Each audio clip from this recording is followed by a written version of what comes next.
Welcome to the Liberty Show, where we talk about American classical education and the formation of knowledgeable, virtuous citizens, which is the excellent work that we do in our network of schools here in Georgia. And I'm really proud of this, I think, fourth or fifth episode that we're doing to have Deidre Wallace, who's joining us. Deidre is a second grade teacher at Northwest Classical Academy. She's been with us throughout our existence, just finishing our fourth year here, so she was part of our founding faculty. And the reason I've invited her on is because I think she has a very interesting background in her own education, as well as her teaching experiences are really, really broad. And of course, one of our ambitions for this podcast, as we promote American classical education, is hopefully to be attracted to the greatest teachers in the region. We want them to come to us. And I think she has a lot to offer, a lot to share in terms of her experience. And so, Deidre, thank you for joining. Sure, of course. Thank you. Glad to be here. Yeah, she's just wrapped up the fourth school year. Yes. And you're a week away from the last day. So kind of what are your any parting thoughts on the school year? How are you finishing? What's your mindset here a week after the year? So this is my third year as a classroom second grade teacher. You know, the first year I stepped in kind of gingerly as a TA and just wanted to see what this school was all about and what the mission was and how it would played out in real time. Yeah. It was just, it was very settling to be in my third year as a teacher. And just being able to see over time, you know, the very beginning, we were all kind of on unsteady ground and we all wanted this thing to work, but we just weren't quite sure how it was going to happen. Yeah. We just all pulled together and it was kind of hard and scary and but at the same time worthy of our time and energy and fears and all the other things that go with it.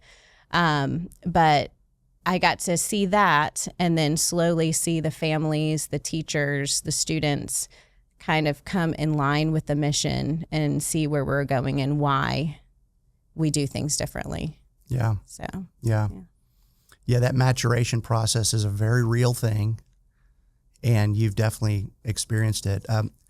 Later on, I do want to go back and talk about your education and your career and how it sort of led you to joining us. But since we kind of started on your experience, let's just go with that for a second. So I remember before the school opened, meeting with the faculty. At the time, I was the head of school of Northwest Classical. Mr. Rieger was principal.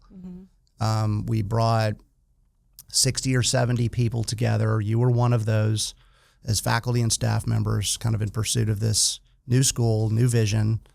And I do remember talking to the faculty and saying, you know, there's going to be a lot of growth here where it's going to take us years to get our arms around this curriculum and to be truly proficient in the teaching of it.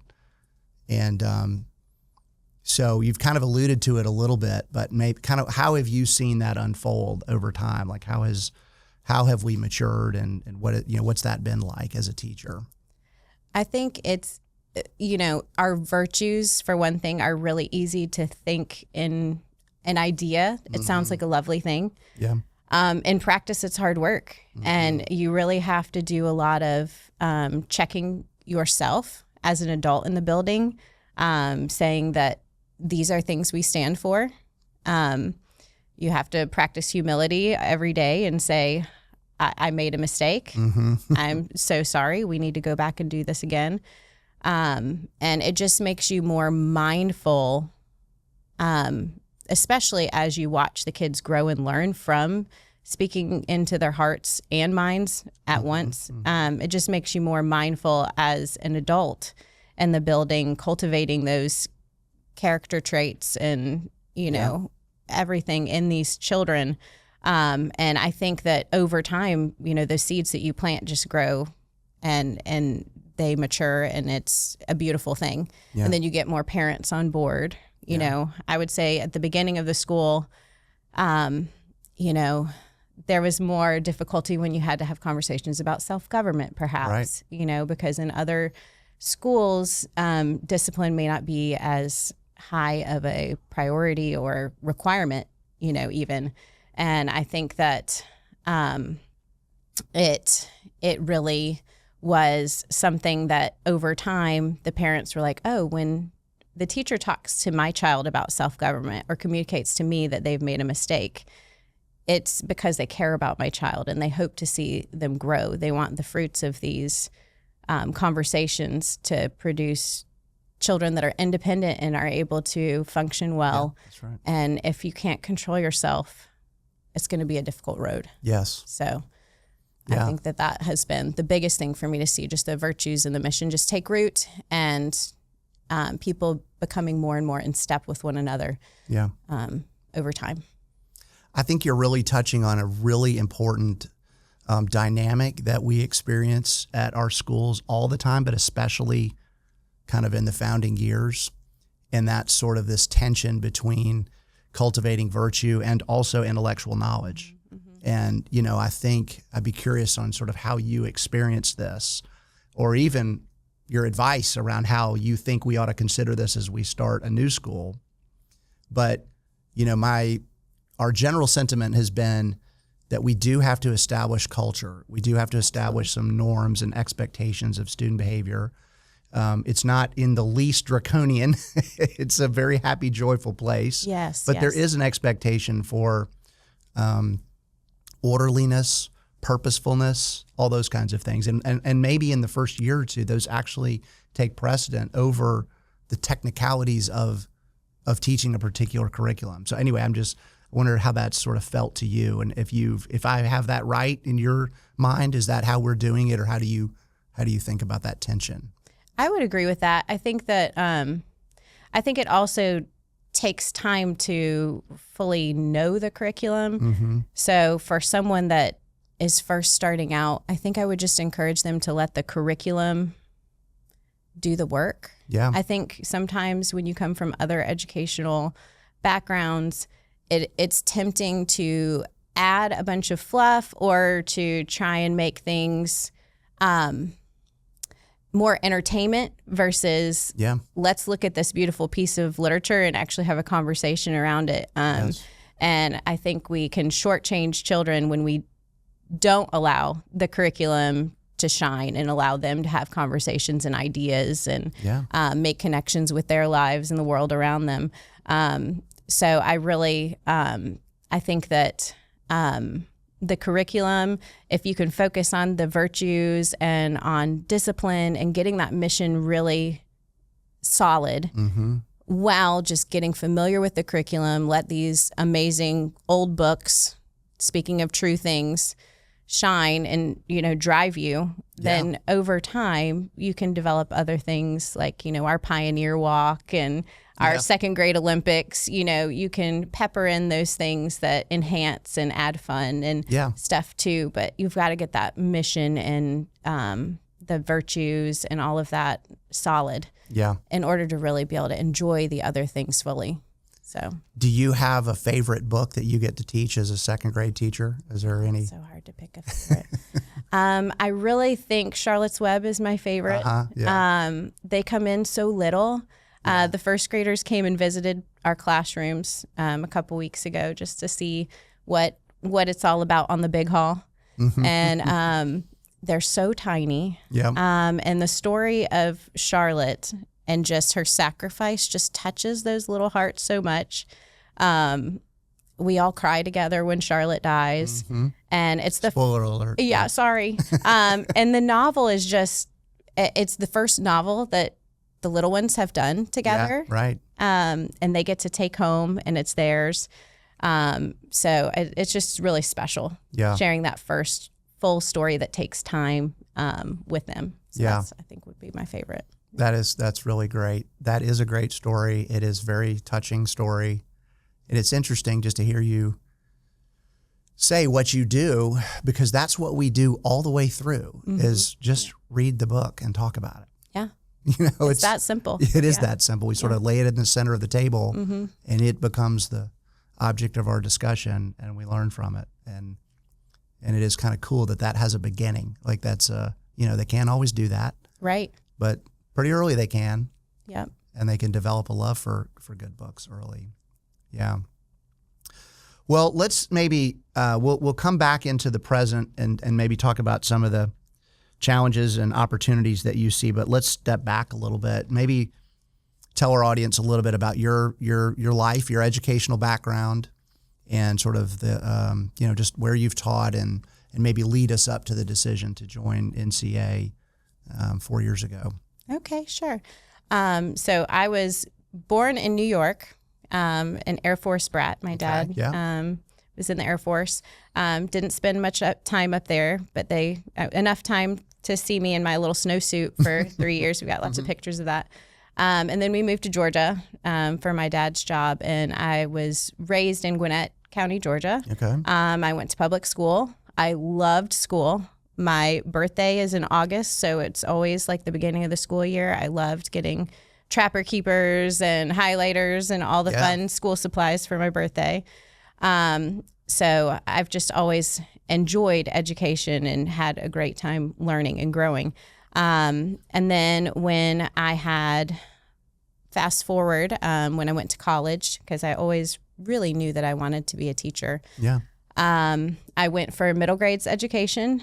I kind of looked at it as a mission to help kids through a really hard time in their lives. Middle school's hard. It's hard for everybody. It's hard for everybody. There's no easy place That's to go for middle school.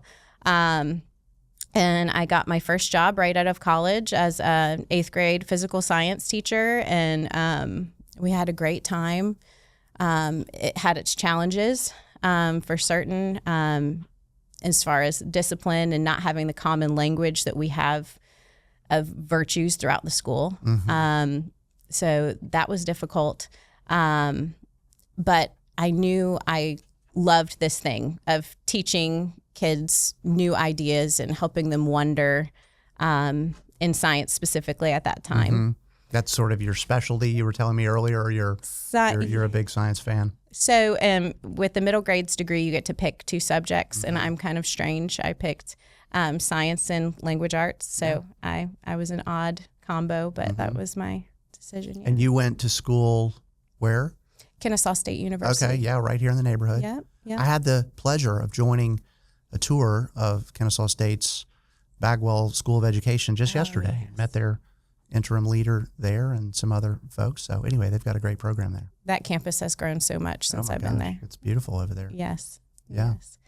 Yes. So after I taught a really short amount of time in public school, because I had my own children, and as they were growing and learning, I felt deeply that I wanted to instill a love of learning in my kids. Mm-hmm. Like if you have a love of learning, you're going to have a lovely life, you know, but if you look at it as drudgery and it's terrible and, you know, the environment is difficult, it's going to be hard. And, you know, you can shortchange yourself and think this isn't for me, or I just can't learn. So I really started evaluating where I wanted my kids to go. And I never would have dreamed of homeschooling since I loved school so much growing up. But it was an idea that I heard about, and lots of people were kind of in my circle were looking into homeschooling. And I decided to give it a try. I said, well, I'm a teacher. I can probably do this. You know, it's your own kids. It's a very different dynamic. So I exclusively homeschooled for several years until my oldest was in 2nd grade. And then we really felt like we needed something more. So we went to a hybrid school, City Academy of Atlanta, and I taught there as well. So I kind of helped them get their middle school going. And it was this beautiful half and half. Like we would go and have a traditional school day for 3 days a week. And then 2 days we were at home learning together. Yeah. The boys were swinging on swings while I read literature. They would jump on the trampoline while doing math problems. We would do poetry on the beach. You know, it was just a really sweet time that I'm grateful that I had the ability to do. I know that that's a privilege that not everybody gets to have. So we cherish those times. And in that, I found classical education. I started utilizing curriculum from Ambleside online, and they have a lot of classic literature. They teach you a pace for history that covers early America and such. And I really, really enjoyed the classical approach. And then we hit around 5th grade with my oldest, and he just was having a really hard time wanting to get through writing with me. So we were just not being able to move forward in writing and math. We were having a hard time with that. And I was like, we need some more adults in the room for this. We need some other people. Yep. And my youngest really needed the social environment. So we headed to, we looked around, and we had friends that went to ACA from our City Academy of Atlanta. And they said, listen, there's this school that's starting in Kennesaw. And if you have any idea about wanting to be a part of it, you need to get in on it now. Yeah. And I said, okay, well, we'll go see what it's all about. Yeah. So it was a mixture of things that led us to NCA, but I'm just so grateful for all the little pieces of the educational puzzle that led us where we are now. Yeah. That's awesome. Well, so now, having been there a little while, and you kind of did this earlier a little bit, but if you were describing Northwest Classical to a friend that maybe isn't familiar with our schools, maybe an out-of-town friend or something, what kind of school is Northwest Classical Academy? Or how would you summarize it in a paragraph or so? So I would say that we're really cultivating hearts and minds at NCA. I think there's lots of places that say that and hope to achieve that. But there are years where I'm like, I didn't see this student really grow in math like I had hoped, but wow, did they improve their ability to attend to a lesson and control themselves and really grow in other ways. And we read good books that other schools are scared of, books that other schools won't risk the hard conversations for. And history, we don't shy away from difficult parts of history, even the little people. We talk about the Trail of Tears and all the hard parts of early America. We talk about them, and they have the ability to see those things and know, this was hard, but we've grown, and we don't want to forget these things, and we don't want to repeat these things. So I think it's just, and we don't cater to what's happening because this is what everybody else is doing. And I think there's a temptation to just, this is the thing we're doing now, or let's embrace technology because that's the thing now. And our kids talk at lunch. Yeah. I love that. My son came home with a full lunchbox. I said, what did you do? Why didn't you eat lunch? She said, I was playing chess, Mom. I said, well, you really need to set aside the chessboard, eat your food, That would help maybe. But they're actually looking at each other and having conversations, rather than being pulled to a screen like we all can. Yeah, can be. Yeah. So that's great. I don't know if that answered your whole question. That's excellent. Maybe on that point, perhaps for our listeners, again, who may not be fully familiar with our model, what would you say our approach to technology is? How do you use it in the second grade classroom, and kind of more generally, how does that play out at our school? So technology is really a tool, and we have to really, when we utilize it, we think like, is this truly necessary? Like, for example, like if there's, we'll use Charlotte's Web. There's a lot of tools in Charlotte's Web that our students may have never seen in the barn, when you're going into the barn with all the barn animals. And it's helpful to have an image to just show them, these are some of the tools that were talked about in the story. Then we can project the image. Or we are learning about habitats, and there are eagles, baby eagles. I don't know if you've heard about that in California. We've been watching the eagles periodically at snack time, so things that you can enhance the curriculum with, but not as the main way to teach the curriculum.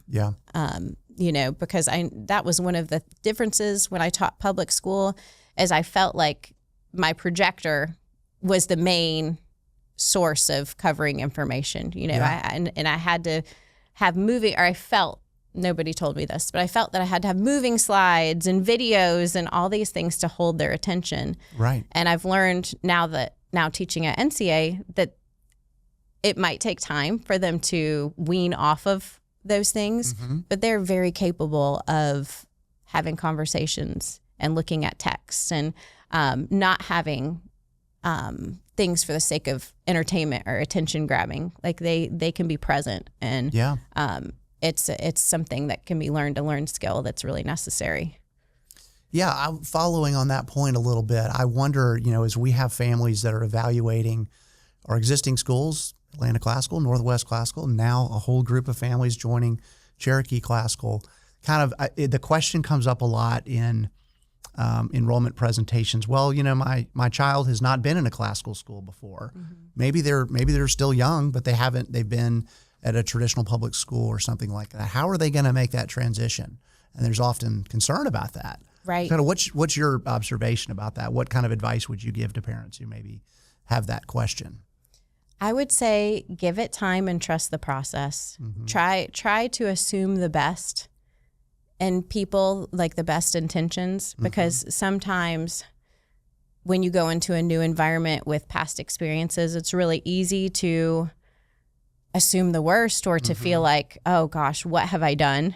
Why have I decided this? My child is miserable. They don't enjoy not getting rewards constantly or being able to do computer work and things like that.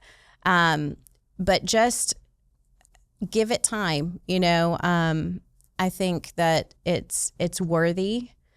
And if you allow the fruit to take root and grow, it's really incredible what your kids are capable of. Yeah. And they need that ability to build intrinsic motivation. Like I don't get a reward for going to school every day. Right. I suppose we get paychecks, but sometimes you just learn and do things for the sake of learning and doing them. Yeah. And a reward here and there is nice, but I think that it can be challenging to let all those past things go. And you just really, really, if you just give it a chance, I know that the growth that they will see in their children is just going to be exponentially, shown in who they are.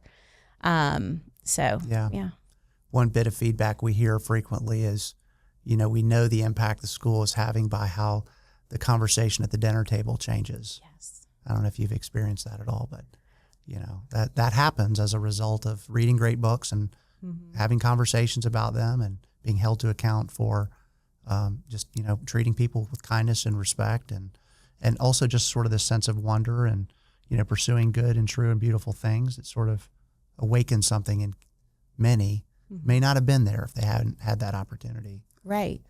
So it was dinner conversations made me think of one that I had with my two boys early on in the school year. It was really neat because 2nd grade, 6th grade, and 9th grade, they all cover ancient Greece.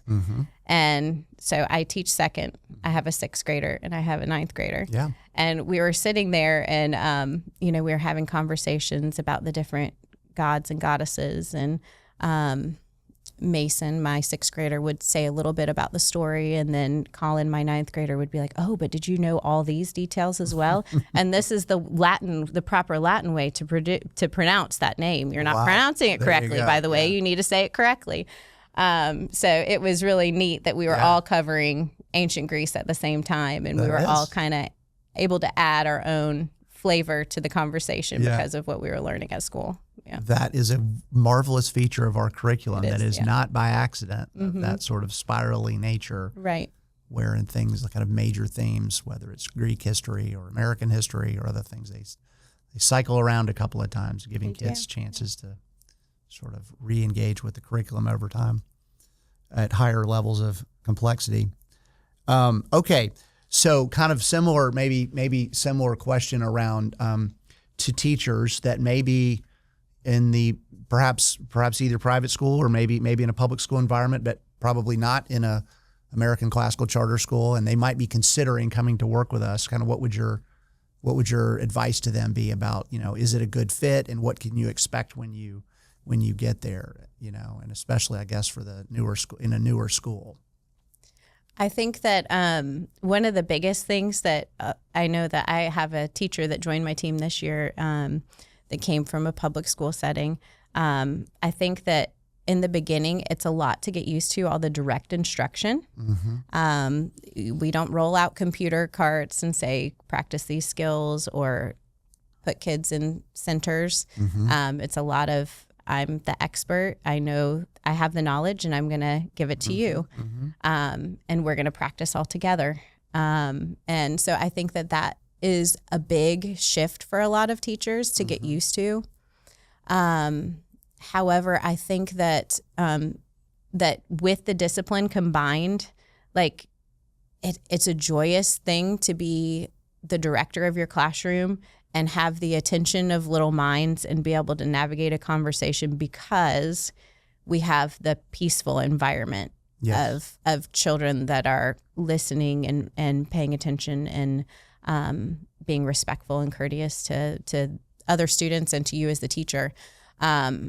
So I think that, that piece can be a little scary at first, but once you give it time, and I think I said that earlier, as long as you just give it time and assume the best in all of this, because it's going to be very different. It's going to be a big change, but it's an amazing, worthy change. And I think that I'm so excited for Cherokee. Yeah. I'm so excited for the students that are going there, for the teachers that are going to be doing it the first time. I have so much, I have fond memories from that first year, even though it was so hard. Yeah.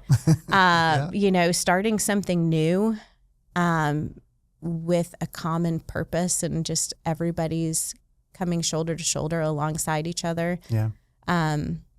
The camaraderie of that first year, it's really a beautiful thing, and it is going to be difficult. It will be. Yeah. It is worthy. It is worthy if you just hang in there. Yeah. And work together and help one another. Yeah. Well, that is a beautiful thought.